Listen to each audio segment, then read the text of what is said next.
Hello everyone. तो आज इस वीडियो में बात करेंगे क्लास 12 का जो सॉल्यूशन चैप्टर है उसको हम स्टार्ट किए हुए थे। तो उसका ये सेकेंड लेक्चर है। इस लेक्चर में पिछले लेक्चर में हम क्या डिस्कस कर रहे थे, कंसंट्रेशन टर्म डिस्कस कर रहे थे, जहां पे परसेंटेज कंपोजिशन को हम खत्म कर चुके थे। अब यहाँ पे बात करेंगे परसेंटेज कंपोजिशन से आगे वाला जो कंसंट्रेशन टर्म है उसको एक एक करके हम डिस्कस करेंगे। तो सबसे पहले एक परसेंटेज कंपोजिशन पे क्वेश्चन कर लेते, एक या दो क्वेश्चन कर लेते। सिंपल सा क्वेश्चन रहेगा, हल्का सा क्वेश्चन आपको करना पड़ेगा। तो करते हैं। सिंपल सा क्वेश्चन है, आपके पास क्या लिखा हुआ है, जो 10 gram of solute is added to 1 mole of water। ये आपके पास क्वेश्चन है। फाइंड वेट परसेंट आपको फाइंड करना है, या मास परसेंट लिख लेते हैं। W/W आपको फाइंड करने के लिए बोला गया है। आपके पास 1 मोल वाटर है और आपके पास कितना ग्राम सॉल्यूट है, 10 ग्राम सॉल्यूट है, इसलिए परसेंट वेट फाइंड करना है। तो ये सिंपल सा क्वेश्चन है, बस आपको ये देखना है कि फॉर्मूला क्या होता है। जैसे फॉर्मूला पहले हम चलते हैं, तो यहाँ पे लिखते हैं परसेंटेज वेट बाय वेट। इसका हम बात कर रहे हैं तो ये शुगर का बात कर रहे हैं, शुगर नहीं सॉल्ट है, तो सॉल्ट का परसेंट वेट बाय वेट हमको निकालना है। तो जिसका निकालना है उसका वेट ऊपर में लिखेंगे by total weight WA plus WB। अब यहाँ पे आपको ये समझना होगा जो 1 मोल वाटर का वेट कितना होता है। 1 मोल वाटर का वेट आपको समझ में आ रहा होगा। तो ये क्वेश्चन बहुत ही सिंपली से बन जाएगा। आपके पास करेंगे क्या, यहाँ पे 10 ग्राम तो दिया हुआ है सॉल्यूट का वेट, और 10 प्लस 18 जब इसको हम करेंगे तो क्या आएगा, 10/28 इंटू क्या करेंगे 100। यहाँ पे क्या करेंगे 100। तो इस तरह से आप क्या निकाल सकते हो, परसेंटेज। एक और क्वेश्चन लिखते हैं, उसमें आपको वॉल्यूम परसेंट निकालना है बेसिकली। तो करेंगे हम नेक्स्ट क्वेश्चन को सॉल्व। तो ये सिंपल सा क्वेश्चन है, बेसिक अंडरस्टैंडिंग के लिए क्वेश्चन है, ताकि आप फंडामेंटली स्ट्रॉन्ग रहो। आगे हम बात करते हैं, आपको वॉल्यूम परसेंट निकालना है। क्या निकालना है, वॉल्यूम परसेंट। ठीक है, वॉल्यूम परसेंट आपको फाइंड करना है। और आपके पास दिया हुआ है क्वेश्चन में क्या, जो 10 ml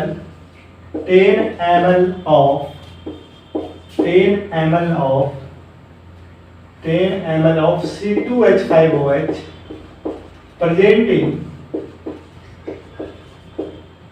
90 ml of solution, 90 ml of solution। और आपके पास 90 ml of solution आपको दिख रहा होगा। 10 ml of C2H5 presenting 90 ml of solution। तो आपको यहाँ पे वॉल्यूम परसेंट निकालना है। तो वॉल्यूम परसेंट किसका निकालना है, C2H5 का निकालना है। तो वॉल्यूम बाय वॉल्यूम परसेंट लिखेंगे C2H5 का। तो क्या होगा, आपके पास वॉल्यूम कितना दिया हुआ है, 10 ml। ठीक है, और यहाँ पे टोटल वॉल्यूम ऑफ सॉल्यूशन कितना है, 90 ml। लेकिन हम बात जब भी करेंगे तो हम परसेंट का मतलब होता है 100 में आपको देखना रहता है। तो जब इसको सॉल्व करेंगे तो कितना आएगा, ये 10 से 10 100/9, ये आपका वॉल्यूम परसेंट आएगा किसका, इथेनॉल सॉल्यूशन का। तो एक सिंपल सा क्वेश्चन है। अब जो नेक्स्ट कंसंट्रेशन टर्म है उसको हम क्या बोलते हैं, स्ट्रेंथ बोलते हैं। स्ट्रेंथ को समझेंगे, इसका मोलारिटी के साथ क्या रिलेशन है, कोई है रिलेशन की नहीं है, तो देखेंगे क्या रिलेशन है इसके साथ। तो हम बात कर रहे थे स्ट्रेंथ पे। तो स्ट्रेंथ को हम लिखते रिप्रेजेंट कैसे करते हैं, इसको हम रिप्रेजेंट करते हैं एस से। इसको हम कैसे रिप्रेजेंट करते हैं, एस से। इसको पहले हम लिख लेते हैं स्ट्रेंथ। क्या लिखते हैं यहाँ पे, स्ट्रेंथ, और इसको रिप्रेजेंट करते हैं एस से। ये होता है, इसको डिफाइन कैसे करेंगे, ये है क्या, तो लिखेंगे वेट ऑफ, क्या लिखेंगे, वेट ऑफ सॉल्यूट। क्या लिखेंगे, वेट ऑफ सॉल्यूट प्रेजेंटिंग, क्या लिखेंगे, wait of solute presenting, wait of solute presenting 100 ml of solution। 100 ml of solution. Solution का कितना वॉल्यूम होना चाहिए? 100 ml। तो 100 ml ऑफ सॉल्यूशन में कितना सॉल्यूट प्रेजेंट है? ये वेट का मतलब ग्राम हो गया, ग्राम का बात कर रहे हैं। तो इसका अगर यूनिट लिखें, यूनिट क्या होगा इसका?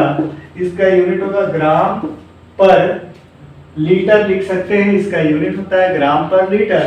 तो ये इसका स्ट्रेंथ का यूनिट है। एक बात ये समझ में आया। दूसरा बात, क्या ये टेम्परेचर डिपेंडेंट होता है क्या? क्या ये टेम्परेचर डिपेंडेंट होता है? तो बोलेंगे हाँ, ये टेम्परेचर डिपेंडेंट होता है।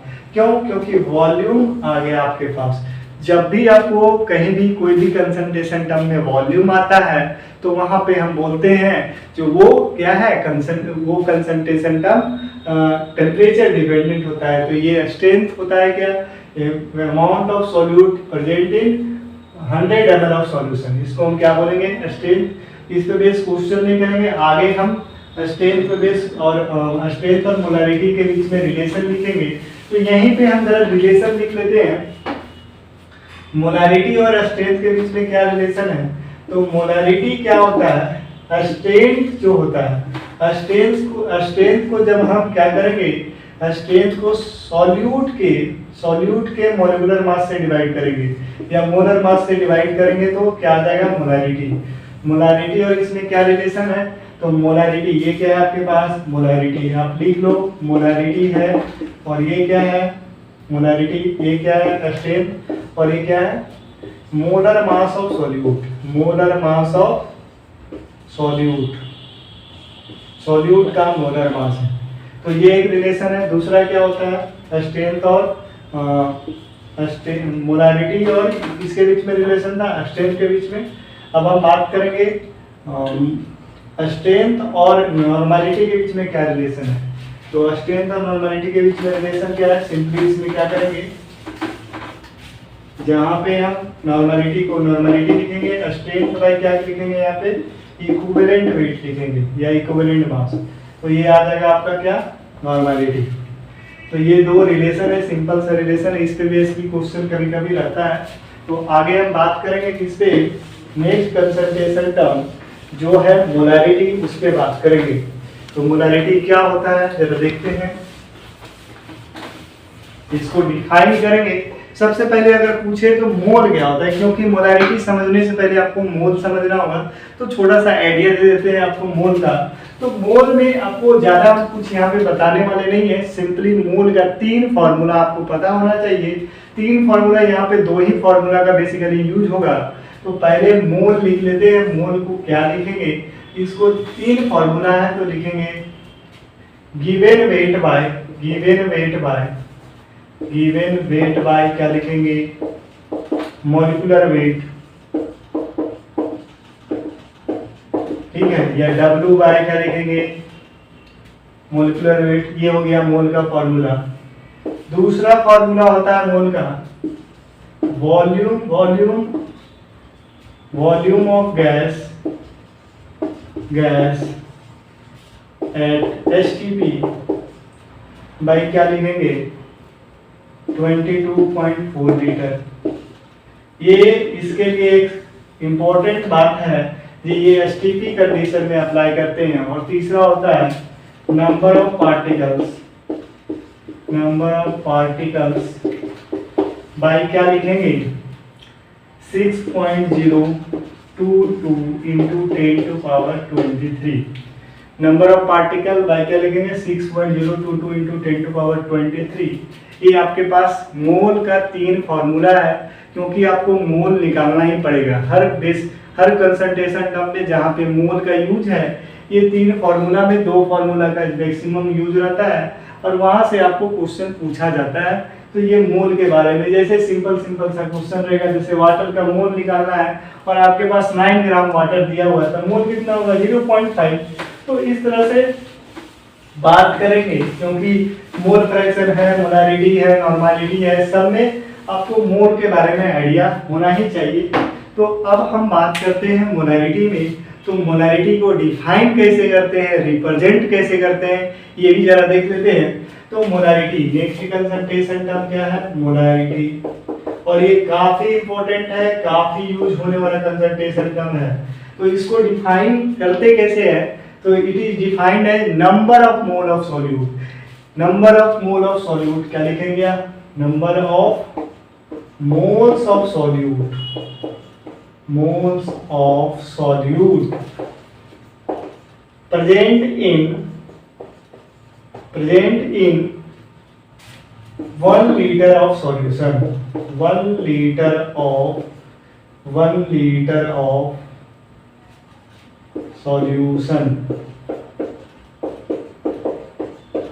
ठीक है, 1 लीटर सॉल्यूशन में, यहाँ पे क्या है, 1 लीटर सॉल्यूशन में जो मोल ऑफ सॉल्यूट है, n मोल सॉल्यूट है 1 लीटर सॉल्यूशन में, जिसका मोलारिटी क्या होगा, n मोलर सॉल्यूशन होगा। क्या होगा ये, n मोलर सॉल्यूशन। मतलब हम अगर बात करें कि 1 लीटर सॉल्यूशन में कितना उसका मोल प्रेजेंट है, यही मोलारिटी होता है। तो अगर हम बात करें इसका फॉर्मूला का, इसका बेसिकली हम फॉर्मूला देखें तो फॉर्मूला इसका होता है मोलारिटी का। यहाँ पे लिखेंगे number of mole of solute, number of mole of solute, यहाँ पे लिखेंगे वॉल्यूम ऑफ सॉल्यूशन। आप देखो किस तरह लिख रहे हैं, वॉल्यूम ऑफ सॉल्यूशन।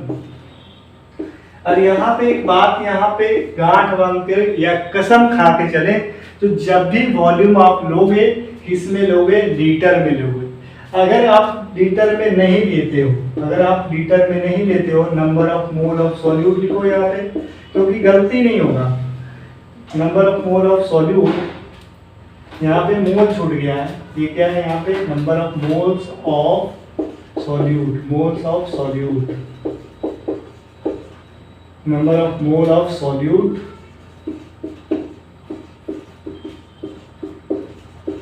भाई क्या लिखेंगे, वॉल्यूम ऑफ सॉल्यूशन लिखते हैं, वॉल्यूम ऑफ सॉल्यूशन। तो इतना बात तो आपको समझ में आ ही रहा होगा।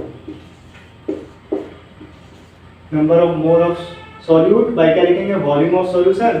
और यहाँ पे आपको जब ये ml में आप लोगे तो यहाँ पे 1000 से मल्टीप्लाई करना है। किससे मल्टीप्लाई करना है, 1000 से।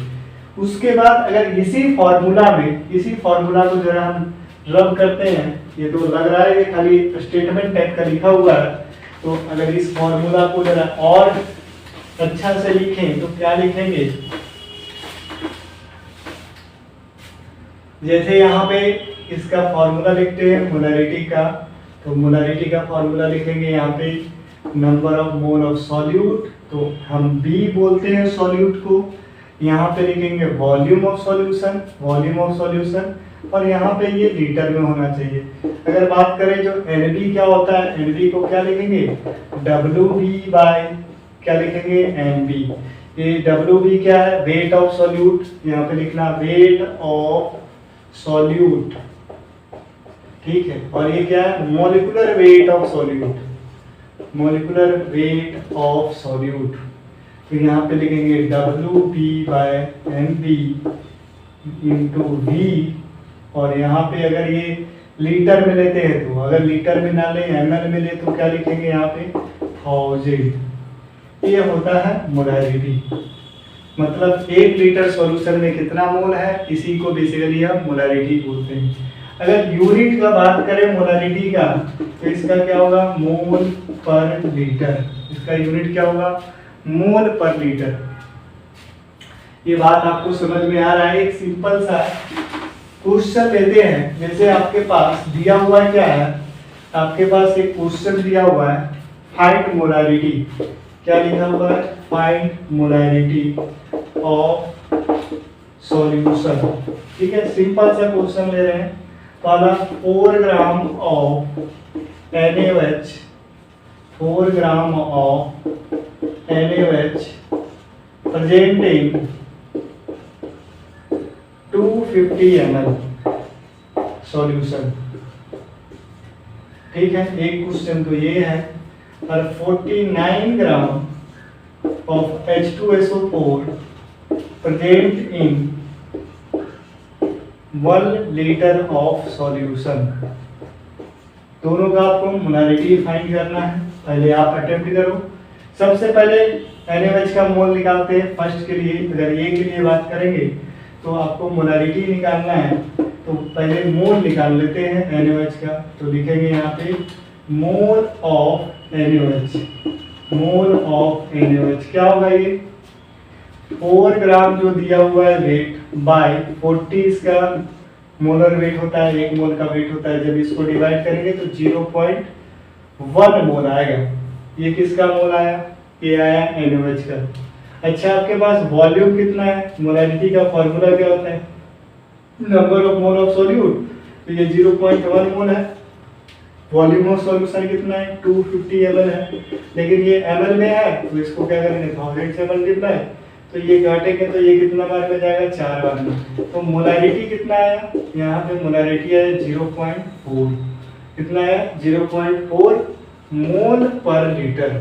ये क्या है मोल पर लीटर इसका यूनिट। दूसरा का भी आप निकाल सकते हो।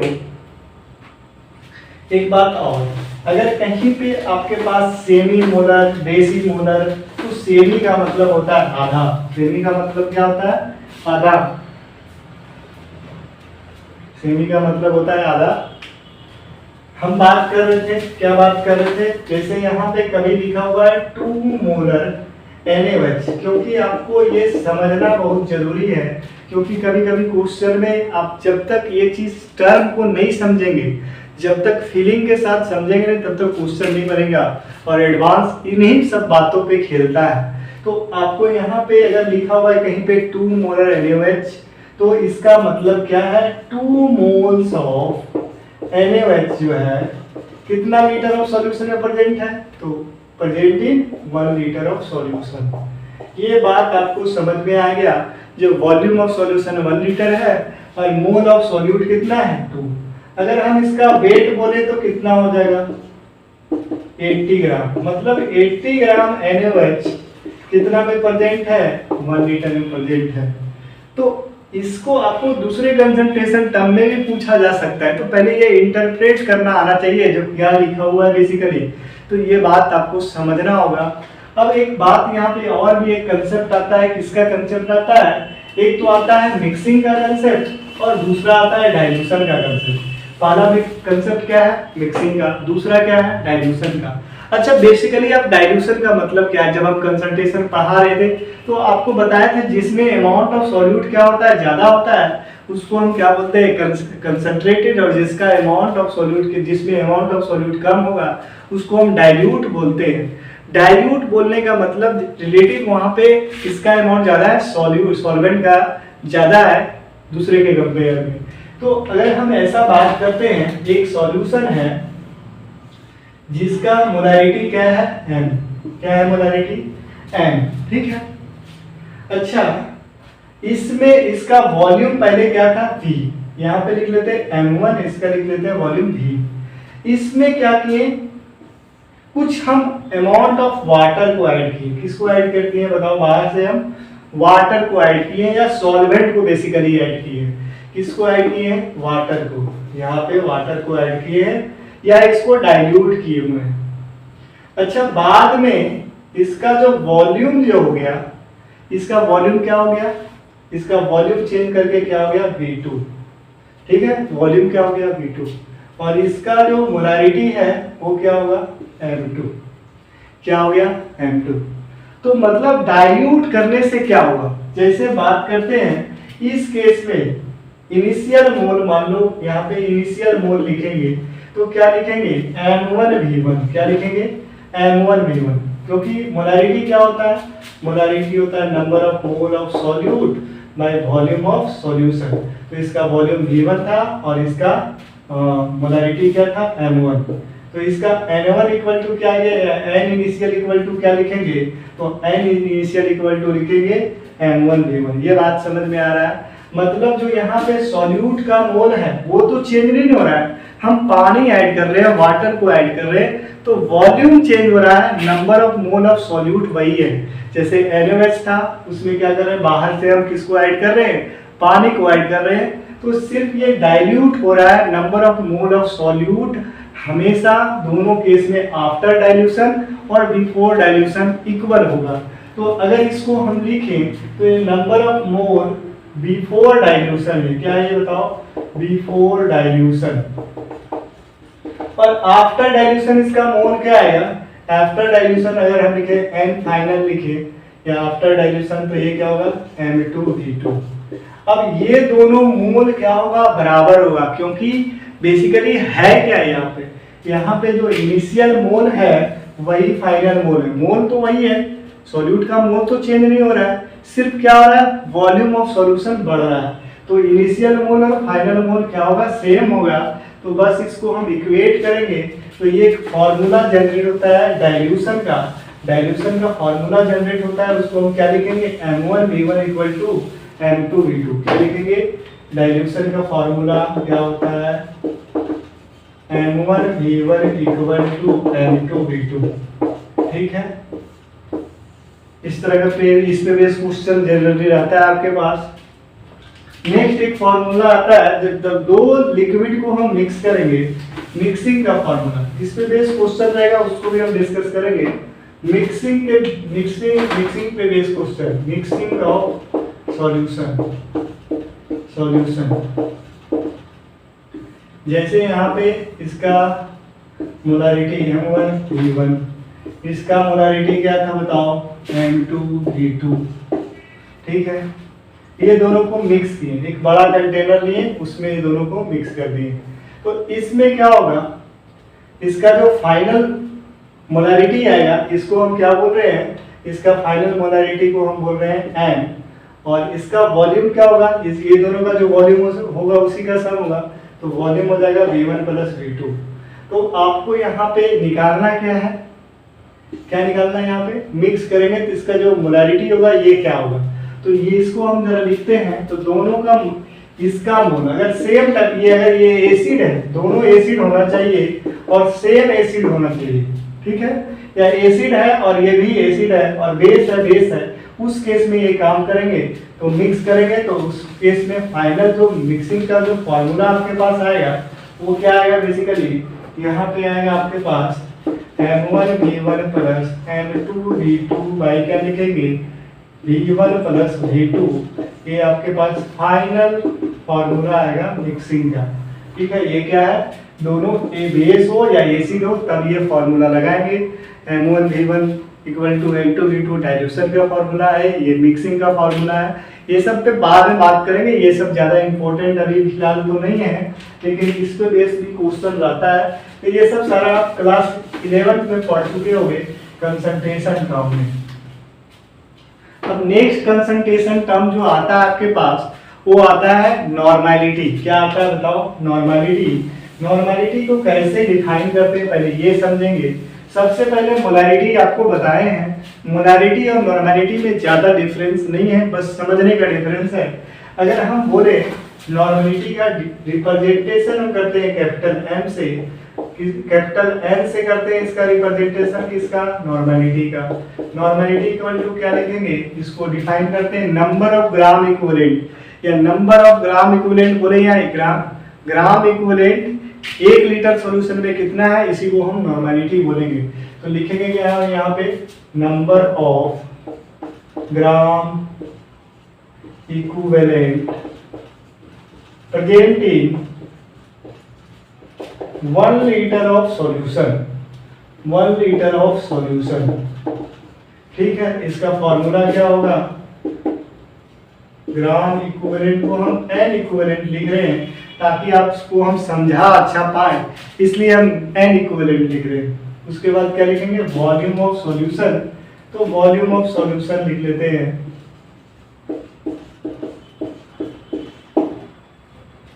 ये बेसिकली फॉर्मूला होता है और इसका यूनिट क्या हो जाएगा? इसका यूनिट होगा इक्विवेलेंट या ग्राम इक्विवेलेंट लीटर इनवर्स, यही होगा इसका यूनिट।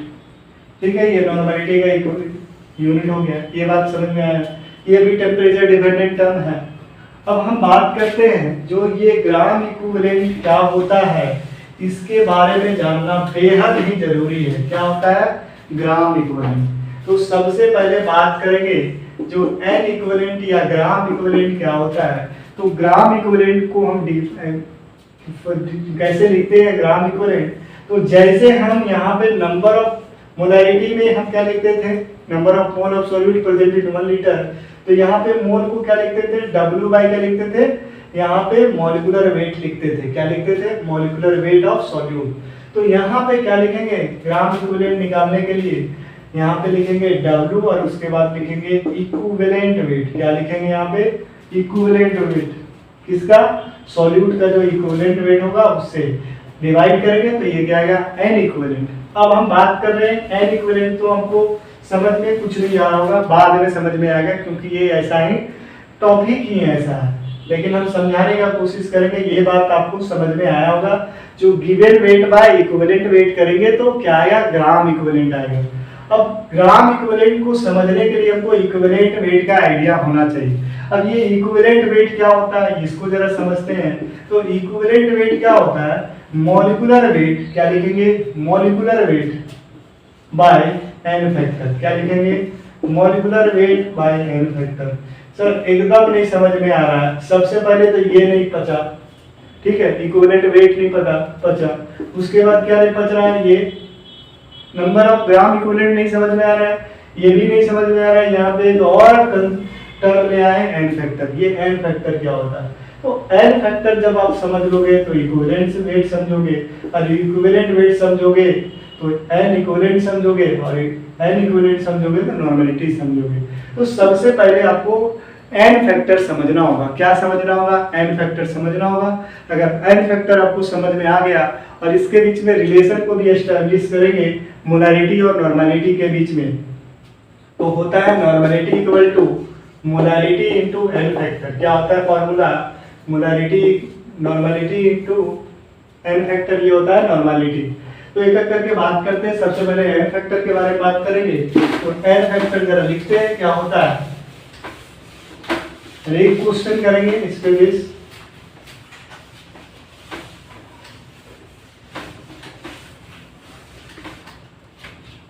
लिखते हैं एन फैक्टर क्या होता है। तो एन फैक्टर या इसको हम वैलेंसी फैक्टर बोलते हैं। क्या बोलते हैं इसको, वैलेंसी फैक्टर, ठीक है। एसिड के लिए अलग कहानी, बेस के लिए अलग कहानी, और सॉल्ट के लिए अलग कहानी, और ऑक्सीडाइजिंग और रिड्यूसिंग एजेंट के लिए अलग कहानी। उस पे बात नहीं करेंगे फिलहाल जो मेरे काम का चीज है उस पे बात करते हैं। एसिड के लिए हम बात करेंगे, इसका जो बेसिसिटी होता है इसको हम बोलते हैं एन फैक्टर, ठीक है। इसका एसिडिटी के बारे में बात करेंगे, बेस के लिए एसिडिटी, और सॉल्ट के लिए हम टोटल पॉजिटिव चार्ज को कंसीडर करेंगे। सॉल्ट के केस में टोटल पॉजिटिव चार्ज या और टोटल नेगेटिव चार्ज, ये आपको एन फैक्टर के बारे में आइडिया देगा। जैसे HCl आपके पास लिखा हुआ है, ये कितना H+ देगा, तो 1 H+ देगा, तो इसका एन फैक्टर कितना होगा, 1। अगर हम बात करें H2SO4 का, तो ये कितना H+ देगा, 2 H+ देगा, तो इसका एन फैक्टर क्या होगा, 2। अगर हम बात करें यहाँ पे H3PO4 को, तो यहाँ पे इसका एन फैक्टर कितना होगा, 3। H3PO2 का तो यहाँ पे होगा 1, H3PO3 का यहाँ पे होगा 2। इसके बारे में हम जरा बात करते हैं। इसके बारे में हल्का सा आपको देखना होगा, क्या देखना होगा यहाँ पे, जो अगर हम बात करें जब भी H निकलता है या H+ रिलीज होगा, तो जब वो मोर इलेक्ट्रोनेगेटिव एटम के साथ अटैच होता है तभी वहां से H+ निकलता है। मतलब रिप्लेसेबल H कब होगा, जब वो मोर इलेक्ट्रोनेगेटिव एटम से अटैच होता है। कहीं पे आप देख सकते हो, जैसे H2SO4 में क्या होता है, यहाँ पे OH है, OH है, OH है, तो ये इसका जो बॉन्ड है, यहाँ पे ये बॉन्ड टूट सकता है, ये रिप्लेसेबल H है। तो अगर हम बात करें फास्फोरस का और किसका बात करें, ये H3PO4 का स्ट्रक्चर है, तो यहाँ पे दिख रहा होगा कि यहाँ पे 3 H+ दिख रहा है।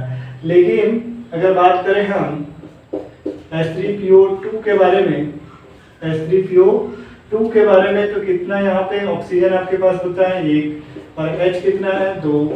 तो इस केस में यहाँ पे फास्फोरस और हाइड्रोजन का इलेक्ट्रोनेगेटिविटी सिमिलर होता है, सेम होता है, तो यहाँ से ये H नहीं रिमूव होगा, यहाँ से होगा, तो तो इसके लिए n फैक्टर ये होगा।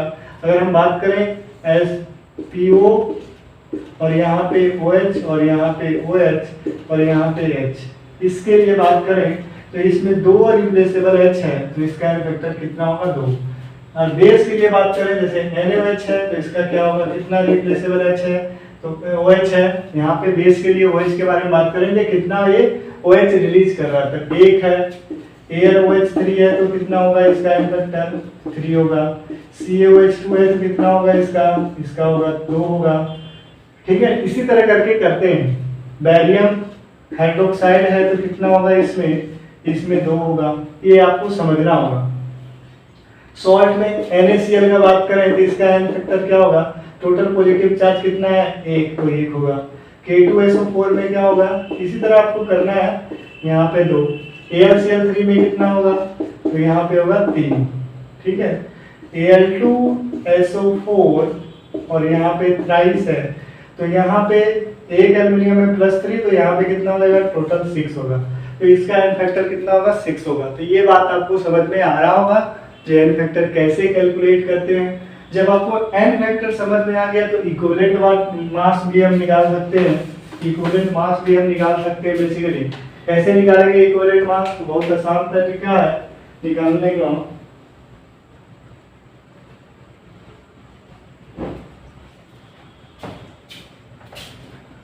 का। बहुत आसान तरीका है, कैसे निकालेंगे यहाँ पे आपको देखना है।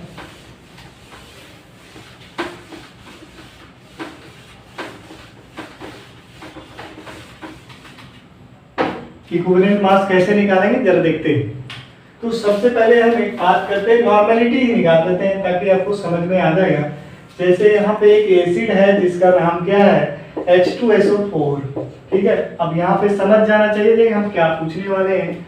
यहाँ पे इसका 49 ग्राम दिया हुआ है, क्वेश्चन में क्या दिया हुआ है, जब 49 ग्राम H2SO4 है और यहाँ पे इसका वॉल्यूम 250 ml दिया हुआ है और आपको यहाँ पे नॉर्मेलिटी निकालना है। क्या निकालना है, नॉर्मेलिटी। ये क्वेश्चन हम जनरली क्लास में भी करवाते हैं, तो सिंपल सा क्वेश्चन है। सबसे पहले हम बात करते हैं n फैक्टर के बारे में। n फैक्टर इसके लिए क्या होता है, तो n फैक्टर इसके लिए होता है आपका 2 होता है। H2SO4 के लिए n फैक्टर क्या होगा 2। अब बात करते हैं इक्विवेलेंट वेट निकाल लेते हैं इसका। तो इक्विवेलेंट वेट का फॉर्मूला पहले बताया। इक्विवेलेंट वेट का फॉर्मूला होता है मोलुलर वेट बाय n फैक्टर। तो मोलुलर वेट क्या होता है, H2SO4 का 98 आएगा, बाई 2 से डिवाइड करेंगे या 49 आएगा। अच्छा एक बात और बताओ, गिवन वेट कितना है। यहाँ पे जो वेट गिवन वेट लिख लेते हैं, प्रॉपर्ली लिखते हैं गिवन वेट। ये कितना दिया हुआ है 49 ग्राम। ये 49 ग्राम दिया हुआ है गिवन वेट 49 ग्राम। अब हम बात करेंगे किस पे, हम निकाल लेते हैं यहाँ पे क्या, गिवन वेट तो आपको पास दिया हुआ है, पहले निकाल लेते हैं n इक्विवेलेंट। क्या निकालते हैं, n इक्विवेलेंट। n इक्विवेलेंट निकालें तो क्या करेंगे 49 डिवाइडेड बाय 49, ये क्या आ जाएगा मेरे पास n इक्विवेलेंट। कितना इक्विवेलेंट आया 1। और फॉर्मूला क्या होता है नॉर्मेलिटी का, क्या होता है number of equivalent by volume of solution. Volume कितना दिया हुआ है 250। यहाँ पे क्या करेंगे, वॉल्यूम को हमको लीटर में लेना रहता है।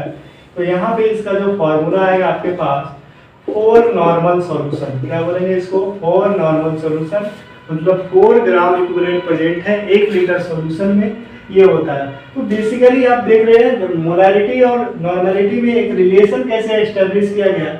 तो यहीं से हम बात करेंगे, पहले हम एक एक करके काम करेंगे। नॉर्मेलिटी पहले लिख लेते हैं और यहाँ पे रिलेशन को एस्टेब्लिश कर देते हैं ताकि आपको समझ में आ जाएगा कि क्या कर रहे हैं। बेसिकली यहाँ पे हम नॉर्मेलिटी लिखते हैं और यहाँ पे हम मोलारिटी लिखते हैं। मोलारिटी क्या होता है, तो number of mole of solute bye क्या लिखेंगे, वॉल्यूम ऑफ सॉल्यूशन, यही होता है क्या।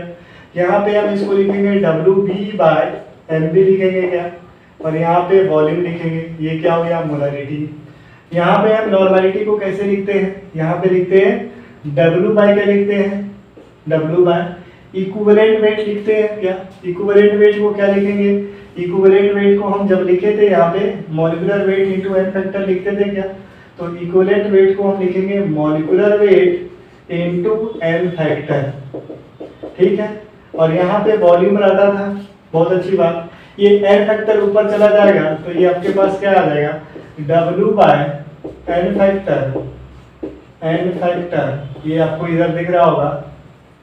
ऐसा करते हैं, इसको जरा इधर करके लिखते हैं।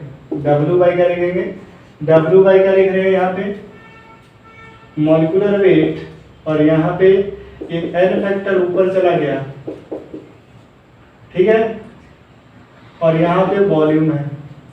अब ये सारे टर्म को हम क्या बोलते थे, मोलारिटी ही बोलते थे कि कुछ और बोलते थे, मोलारिटी बोलते थे, और यहाँ पे एन फैक्टर।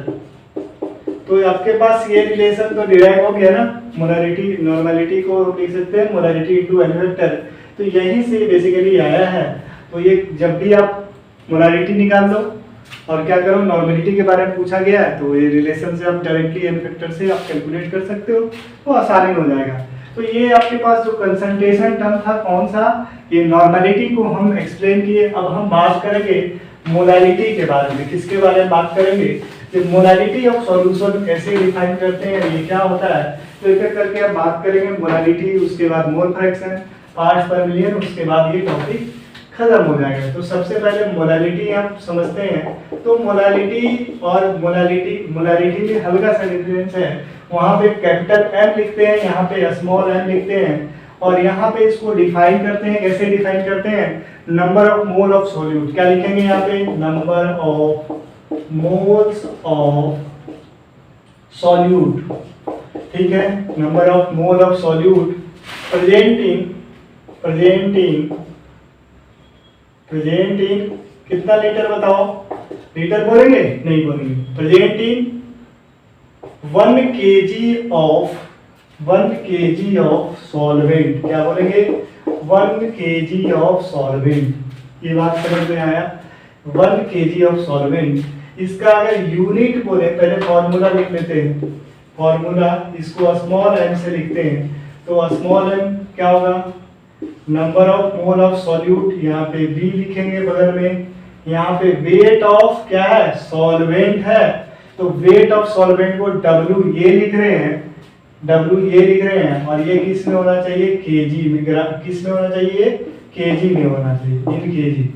अच्छा, इस फॉर्मूला को हल्का सा एक्सपैंड करके लिखते हैं, WB बाई क्या लिखेंगे, MB इंटू WA। अगर ये ग्राम में रहा तो इसको हम 1000 से मल्टीप्लाई करेंगे। एक इंपॉर्टेंट रिलेशन है, इसको आप याद रखें, ये भी इंपॉर्टेंट है। अगर इसका बात करें यूनिट का, तो ये यूनिट इसका क्या होगा, मोल पर केजी। इसका यूनिट क्या होगा, मोल पर केजी। तो मोलारिटी जब भी लिखा रहे, जैसे आपके पास कभी क्वेश्चन में लिखा रहे 2m सॉल्यूशन ऑफ NaOH, क्या लिखा हुआ, एक्वस NaOH लिखा हुआ है, 2m solution of aqueous NaOH, 2m solution of 2m NaOH लिखा हुआ, लेकिन ये कैसा है, एक्वस NaOH है। 2m solution of aqueous NaOH, इसका मतलब क्या हुआ, जरा समझते हैं। m का मतलब क्या होता है, m का मतलब होता है मोलालिटी, मतलब वेट ऑफ सॉल्वेंट। तो यहाँ पे फिक्स हो गया, कितना हो गया, वेट ऑफ सॉल्वेंट कितना है, 1 kg, और यहाँ पे सॉल्वेंट क्या है, एक्वस मतलब वाटर, यहाँ पे सॉल्वेंट है, तो वाटर का वेट तो आपको पता चल गया कि कितना है, 1 kg है। अगर हम बात करें मोल ऑफ सॉल्यूट कितना है, तो 2 मोल किसका है बताओ, NaOH का, तो 2 मोल NaOH कितना केजी में प्रेजेंट है, 1 kg में प्रेजेंट है, मतलब वेट ऑफ सॉल्वेंट आपके पास क्या हो गया, वेट ऑफ सॉल्वेंट 1 kg हुआ। तो इस तरह से हम इंटरप्रेट करते हैं। अब इस केस में कभी मोलारिटी निकालने भी पूछ सकता है, और जब भी मोलारिटी और मोलारिटी में या कन्वर्जन, तो उस केस में डेंसिटी जरूर देगा। कि क्या देगा, डेंसिटी देगा। और ये ध्यान देना है जो सॉल्यूशन का डेंसिटी दिया हुआ है या फिर सॉल्वेंट का डेंसिटी दिया हुआ है, क्योंकि एक बार जेईई मेन में, एक बार जेईई एडवांस में इस पे खेल चुका है, तो आपको ये पढ़ना होगा कि किसका डेंसिटी दिया हुआ है, किसका डेंसिटी से हम क्वेश्चन को अटेम्प्ट करेंगे। तो अब हम बात कर रहे थे किस पे, इसका यूनिट भी बता दिए। अब हम बात करेंगे next concentration term, mole fraction के बारे में। मोल फ्रैक्शन क्या होता है, तो मोल फ्रैक्शन को हम रिप्रेजेंट करते हैं x से, या फिर जाई काई चाई कुछ भी बोले, तो यहाँ पे मोल फ्रैक्शन लिखो पहले, मोल फ्रैक्शन। मोल फ्रैक्शन को कैसे रिप्रेजेंट करते हैं, तो इसको x से रिप्रेजेंट करते हैं और इसको डिफाइन करते हैं, it is the ratio of mole of one component to the ratio of total mole of component. Total mole of component ratio किसका है, एक मोल ऑफ किसी कंपोनेंट का रेशियो बाय टोटल मोल। जैसे अगर बात करें हम x से लिख रहे हैं, ठीक है, तो क्या लिखेंगे Na प्लस Nb, ये क्या है आपका मोल फ्रैक्शन। x भी लिख रहे हैं तो क्या लिखेंगे Nb plus Na plus Nb। और जब ये दोनों को जोड़ेंगे तो ये क्या होगा बताओ, xa plus nxb equal to 1। और ये यूनिटलेस कंसंट्रेशन टर्म है, ये क्या है यूनिटलेस। इसका जब भी फ्रैक्शन का बात आएगा तो ये यूनिटलेस ही होगा, ये रेशियो फ्रैक्शन ही है, मोल का रेशियो है तो ये क्या होगा यूनिटलेस। तो ये बात समझ में आया मोल फ्रैक्शन क्या होता है। तो किसी भी कंपोनेंट का रेशियो किसके साथ, टोटल मोल के साथ, इसी को मोल फ्रैक्शन बोलेंगे। अब हम एक और जो लास्ट कंसंट्रेशन टर्म है पार्ट्स पर मिलियन, उसको जरा डिस्कस कर लेते हैं। पार्ट्स पर मिलियन क्या होता है, तो पार्ट्स पर मिलियन बेसिकली कुछ नहीं है, यहाँ पे लिखते हैं ppm, पार्ट्स पर मिलियन। तो इसको कैसे डिफाइन करते हैं, तो बस करना कुछ नहीं है, ये भी तीन तरह से आप रिप्रेजेंट कर सकते हो। तो हम पहला टर्म्स में लिख लेते हैं, वेट बाय वेट के टर्म में हम अगर बात करें तो क्या लिखेंगे, वेट ऑफ सॉल्यूट, क्या लिख रहे हैं, wait of solute by weight of solution in, क्या लिखेंगे 10 टू पावर 6, इसी को क्या बोलेंगे ppm। इसको क्या बोलेंगे, अगर वेट बाय वॉल्यूम के टर्म में लिखेंगे तो क्या लिखेंगे, वेट ऑफ सॉल्यूट बाय क्या लिखेंगे, वेट ऑफ सॉल्यूट बाय, यहाँ पे आपको दिख रहा होगा वेट ऑफ, वेट नहीं लिखेंगे यहाँ पे वॉल्यूम लिखेंगे, क्योंकि मास बाय वॉल्यूम परसेंट वाला, मास बाय वॉल्यूम वाला है ppm में। तो volume of solution into 10 to power 6, पहले भी बता चुके हैं परसेंट और इसमें क्या रिलेशन है। तो ये अगर हम परसेंट बोलते हैं तो 10 टू पावर 2 के टर्म में बात करते हैं, और ये 10 टू पावर 6 के बारे में बात करता है। वॉल्यूम बाय वॉल्यूम का बात करें तो वॉल्यूम ऑफ सॉल्यूट बाय क्या लिखेंगे, वॉल्यूम ऑफ सॉल्यूशन, सॉल्यूट है इनटू क्या करेंगे 10 टू पावर 6, तो ये आ जाएगा ppm। ये तीन फॉर्मूला है, ये काफी इंपॉर्टेंट है। तो ये आपको कंसंट्रेशन टर्म समझ में आया होगा, मोलारिटी, मोल फ्रैक्शन, ppm।